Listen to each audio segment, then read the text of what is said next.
ఒక్కొక్క ఇటుక పెట్టుకుంటా నిర్మాణం చేసుకుందాం, బ్రహ్మాండంగా ముందుకోదాం. ఈ కేసులు పీసులు వీటికి భయపడేది లేదు. ఎందుకంటే ఈ లొట్ట పీస్ కేసులతోని ఆ లొట్ట పీస్ ముఖ్యమంత్రి గారు పీకేదేం లేదు, వాంతన అయ్యేది కూడా ఏం లేదు. ఆయన కథ అయిపోయింది. ఆయన కథ అయిపోయిందని నాకు నీకు కదా ఆయనకు కూడా ఎరికైపోయింది. అందుకే దీపం ఉండగానే ఇల్లు చక్కగా పెట్టుకోవాలని చెప్పి పైసల సంపాదనలో పడ్డాడు తప్ప ఆయన దగ్గర విషయం ఏం లేదు. ఒక్క గ్యారంటీ కూడా అమలు చేయలేడు, చేయబోడు ఆయన. ఎందుకంటే ఆయనకి ఇంట్రెస్ట్ లేదు. మొత్తం మనం ఆడబిడ్డలు ఎదురు చూస్తాను, ఎప్పుడు చాలు చెప్తాడు 2500 రూపాయలని. 1 కోటి మంది మహిళలనట ఈ మగోడు కోటీశ్వరులు అని చెప్తారట. కోటీశ్వరులు అని చేసాడు. వేరు ముందు నెలకు 2500 అయితే నెలకు 2500 ఇవ్వాలని చెప్పి 18 ఏళ్ళు నిండిన ఆడబిడ్డలు ఈ రాష్ట్రంలో 1,68,00,000 మంది ఉన్నారు. వాళ్ళు ఎదురు చూస్తాను. ఏం చెప్పిండి ఈయన? అత్తకేమో 4000, కోడలకు 2500 ఇస్తా అన్నాడు. కేసీఆర్ ఇంట్లో ఒక ముసలోనికో ముసలవ్వకో ఇస్తుండు పెన్షను, నేను ఇద్దరికి ఇస్తా అన్నాడు. అట్లే ఆయన 2000 ఇస్తే నేను 4000 ఇస్తా అన్నాడు. ఇవన్నీ నమ్మి ప్రజలు మోసపోయింది. ఏడా అది కరెక్ట్ మాట. ఢిల్లీలో మాత్రం టంచన్గా కొట్టకపోతే ఈయన పోస్ట్ బూస్టింగ్ కదా. మీకు తెల్లారు లేచే వరకు కాంగ్రెస్లో ఎవడు కుర్చీ ఎవడు గుంచుతాడో తెలియదు. అక్కడ మాత్రం పైసలు దన్ పడుతున్నాయి.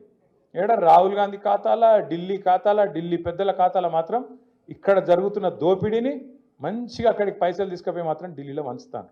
నేను అడుగుతున్నా, ఒకసారి యాడ్ చేసుకోండి మీరు.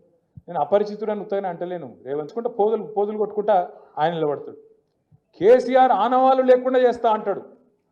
ఎవడు? రెమో. రాము ఏం చేస్తాడు?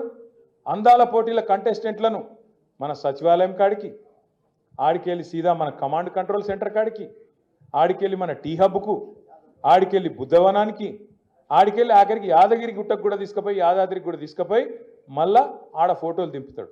మరి కేసీఆర్ ఆనవాళ్ళు లేకుండా చేస్తా అంటివి కదా.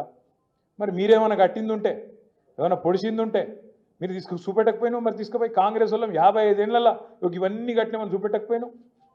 అయితే అప్పుడు నిజాం కట్టిన చార్మినార్ ఉంది, లేదా మళ్ళీ కేసీఆర్ కట్టినవనే తప్ప మధ్యలో 55 ఏళ్ళు ఏమీ లేదు అనే మాట కూడా స్పష్టంగా తేలిపోయింది. ఇంకా ఆలోచన చేయండి.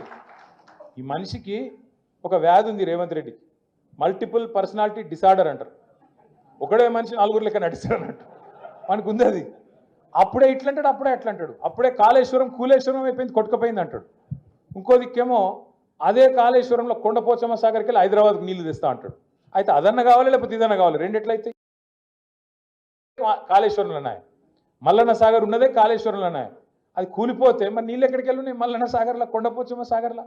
అయినా నాకు తెలియక అడుగుతా, నాకు నిజంగానే తెలియక అడుగుతున్నా. ఇప్పుడు మీరు ఒక ఇల్లు కట్టిర్రు అనుకో, ఇల్లు కడితే 2 నెలలు మంచిగానే ఉన్నది, బందోబస్తు ఉన్నది, ఇల్లు ఇబ్బంది లేదు. 3వ సంవత్సరంలో వాడో వీడో లట్టుగాడో పొట్టుగాడో ఏదో దొంగ పని చేసిండు, మొత్తానికి పక్కింటోడు ఏదో బ్లాస్టింగ్ చేసిండు, ఏదో ఒకటి చేసిండు, మీ ఇంట్లో చిన్న పర్రె పడ్డది, నీళ్ళు వస్తున్నాయి. ఏం చేస్తారు మీరు? ఇల్లంతా గులగొడతారా? కాదు, బుద్ధున్నోడు ఏం చేస్తాడు? దాన్ని మంచిగా రిపేర్ చేసి ఏదో బందోబస్తుగా మొదలు 4 రోజులు అది ఊతాం. అది దాన్ని ఏమంటారు? పూసేది ఏమంటారు దాన్ని? లప్పం కొడతాం. లప్పం కొట్టి నీళ్ళు రాకుండా చేస్తాం. దబ్బన తాత్కాలిక మరమ్మత్తు.